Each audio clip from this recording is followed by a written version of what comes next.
At a House Natural Resources Committee hearing on April 29th, Congress convened to discuss the future of deep-sea mining. Deep-sea mining made big news the week prior when President Trump signed an executive order to spearhead efforts to mine for critical minerals on the seafloor. These critical minerals are essential for consumer devices used in everyday life. Companies like the Metals Company and Impossible Metals are leading in innovation in the field, and Congress is mostly bullish on the prospects. However, one congressman, Representative Ed Case from Hawaii, is not. He raised concerns about the environmental impact on marine life, with the witnesses invited to testify. Where you wanted to mine is a quote-unquote marine desert. If you measure the amount of life there, it is measured in grams per square meter. There are no trees, no plants at all. You also said that your mechanism for deep-sea mining is blasting a jet of water to the nodule to lift it up.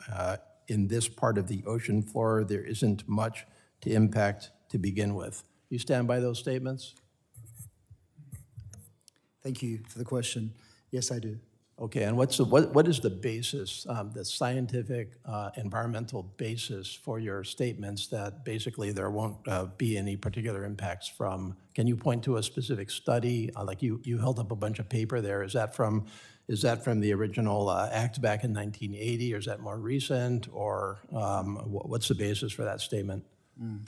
Well, I think it begins with the fact that if we think about all of the landscapes on our planet, and if we were to draw a bar chart, and on the right-hand side, you'd have an environment that has the most life that could be impacted, and that would be called our tropical forests. Yeah, what I'm asking for is, do you cite a specific scientific study? Yes. And where is that study for the basis for your statement? That's what I'm getting at. Yes, and I'll get to that in a moment. But I have a limited amount of time, so what I'm doing is I'm asking a very specific question. What is the scientific basis for your statement? Well, I'll draw you to my testimonial, where we cite all of, or many of the studies that have been carried out. And in fact, just recently, of course, I heard people refer to the DOMES study that was carried out back from the trials that were done in the 1970s. Okay.